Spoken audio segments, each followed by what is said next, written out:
这7种疾病只是老了，不是病了，过度治疗会伤身。王大爷退休后，身体偶尔会有些小毛病，最近一次体检中，医生告诉他有颈动脉斑块、骨质疏松和老花眼。听到这些，王大爷心里七上八下，总觉得自己是不是得了什么大病。于是他每天坚持吃大量补品，还不停地跑医院。结果不仅钱花了不少，身体也没见好转，反而越来越虚弱。邻居李阿姨知道后，劝他放松心态，说老年人出现这些现象很正常，不一定就是病，不要过度治疗。王大爷听了一愣，难道这些真的是因为年纪大了，不是什么大病吗？为什么医生说有这些问题，但李阿姨却说不需要过度治疗呢？这让王大爷陷入了思考。那么还有哪些疾病是正常的衰老现象呢？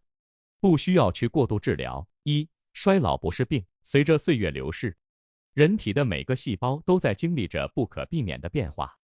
皱纹、老年斑等外在表现只是冰山一角，身体内部的器官和系统同样在悄然退化。然而很多人却误以为这些变化是疾病，急于通过各种手段来治愈衰老。这种错误的观念不仅导致了过度医疗，还给老年人的身体带来了不必要的伤害。中医经典《素问》和《灵书》中早有对衰老的详细描述，比如《灵书》指出，50岁肝气始衰，肝叶始薄，胆汁始灭，目始不明。90岁肾气交，四脏经脉空虚。从50岁开始，人体的各项功能逐渐减退，这是无法避免的自然规律。衰老不是疾病，而是每个人都必须经历的过程。然而现代社会对衰老的态度却充满了恐惧和排斥。许多人一旦发现自己有皱纹或老年斑，便急于寻找各种美容产品和医疗手段，以期恢复年轻的外貌。同样，内部器官的退化也常被误认为是疾病，导致过度的医疗干预。频繁的药物摄入和不必要的医疗程序可能引发一系列健康问题，如药物过敏、肝肾功能损伤等。真正有效的应对方法应该是通过合理的饮食、适度的运动和健康的生活方式来维持骨骼健康，而不是依赖药物。2. 这7种疾病只是老了，不是病了。1. 骨质疏松。骨质疏松是老年人的普遍现象，骨头变得脆弱，这是自然衰老的一部分，但很多人误以为这是严重的疾病，急于通过各种药物和补品来治疗。广告中的高钙片、维生素 D 补充剂等产品层出不穷，声称能够有效治疗骨质疏松。然而事实是，单纯依赖这些产品并不能从根本上解决问题。骨质疏松引起的疼痛往往让人难以忍受，但这并不意味着需要大量服用止痛药。相反，适度的运动如步行、游泳等可以缓解疼痛，增强骨骼和肌肉的力量，从而改善生活质量。2. 颈动脉斑块。现代医学研究发现，人的颈动脉从30岁开始就会逐渐出现粥样硬化现象，到了40岁，几乎每个人都会有一定程度的斑块。这些斑块是血管壁上堆积的胆固醇、钙盐和脂肪等物质形成的。在日常生活中，很多老年人因为体检发现了颈动脉斑块而感到不安，甚至接受了一系列不必要的治疗。这种过度反应不仅浪费了医疗资源，还可能对健康造成不良影响。颈动脉斑块和骨质疏松都强调了一个共同的主题：平衡。过度治疗和忽视不管都会对健康产生负面影响。老年人需要定期体检，了解自己的身体状况，识别哪些变化是正常的衰老现象，哪些是需要关注的健康问题。3. 老花眼。随着年龄的增长，眼睛调节能力下降，看近处物体变得模糊不清。很多人在面对老花眼时感到无奈，认为这是不可逆转的老化现象。然而，通过佩戴适当的老花镜，可以显著改善视力，恢复日常生活的便利。有人认为老花眼是一种需要立即矫正的疾病，因此纷纷求助于各类保健品和治疗手段。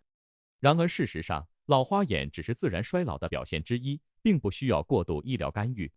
正确的方法是定期进行视力检查，选择适合自己的老花镜，并养成良好的用眼习惯，避免长时间使用电子设备。例如，保持均衡饮食，摄入足够的维生素 A、C 和 E， 能够保护眼睛健康。适度的户外活动，增加眼睛的调节能力，也有助于减缓老花眼的进程。总之，老花眼并不可怕，只要科学应对，就能有效减轻其带来的困扰。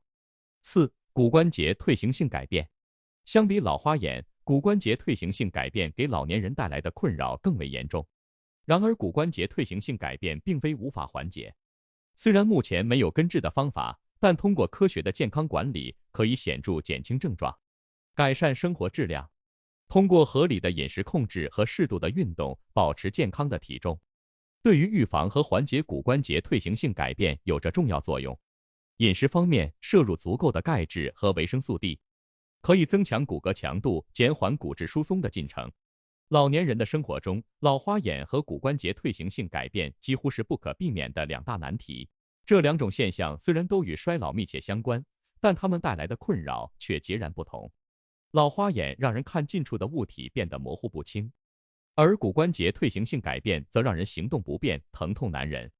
尽管如此，这两者并不是无法克服的，只需正确应对就能显著改善生活质量。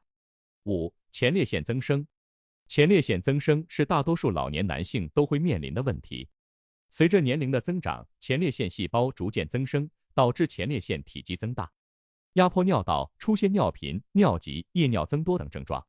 很多人一听到增生这个词，立刻联想到严重的疾病，急于通过手术或药物来治愈。然而，前列腺增生并非总是需要积极治疗的。如果症状轻微，不影响日常生活，可以通过生活方式的调整来改善。6. 高血压。很多人一旦被诊断为高血压，立刻陷入恐慌，认为必须终生服药才能控制病情。事实上，高血压的管理并不仅仅依赖药物治疗，合理的生活方式调整同样至关重要。饮食方面，减少盐的摄入，增加钾的摄入，可以显著降低血压。老年人应定期进行健康检查，了解自身的健康状况，识别哪些问题需要治疗，哪些可以通过生活方式调整来改善。同时，家人和医护人员应提供必要的支持，帮助老年人科学管理健康，避免过度治疗带来的副作用。7. 结节。在衰老的过程中，结节常常是一个让人忧心的问题，特别是当体检报告上出现结节2个字时，许多人会立刻联想到癌症，陷入无尽的担忧中。然而，大部分结节并没有那么可怕，它们只是身体衰老的一种表现，是身体在对抗外界刺激的过程中形成的一种保护性反应。然而，体检中发现结节后，很多人会被过度检查和治疗所困扰。实际上，大多数结节只需定期随访观察即可，不需要立即采取激进的治疗措施。如果结节没有明显增大、形态变化或引发不适症状，通常可以通过合理的生活方式调整和定期复查来管理。3. 科学应对衰老。皱纹、老年斑、听力下降等现象并不是疾病的表现，而是身体在与时间抗争中的正常变化。比如听力下降是由于耳蜗内的毛细胞损耗导致的，这种变化是不可逆的，但并不需要过度干预。佩戴助听器是缓解听力下降的有效方法，但避免长时间暴露在噪音环境中，保护耳朵健康也是非常重要的预防措施。同样，老年斑的出现是皮肤老化的结果，是由于皮肤中的色素沉着逐渐增加所致。使用各种美白产品和药物尝试去除老年斑，不仅效果有限，还可能对皮肤造成刺激，带来其他健康问题。接受和适应这些衰老的外在表现，是每个老年人都需要学会的一课。面对衰老，科学的健康管理至关重要。通过体检可以识别出哪些是正常的衰老现象，哪些可能需要进一步检查和治疗。精神健康也是不可忽视的一环。老年人常常因衰老带来的身体变化而产生焦虑和抑郁情绪。通过参与社交活动，培养兴趣爱好，可以有效缓解这些负面情绪。家人和朋友的支持和理解，能够给予老年人更多的心理安慰和鼓励，帮助他们积极面对衰老。许多老年人因为对衰老缺乏正确的认识，往往会寻求过度的医疗干预。比如，对于轻微的疾病改变，不少人会选择频繁使用药，甚至进行不必要的手术。这些都是我们需要注意的。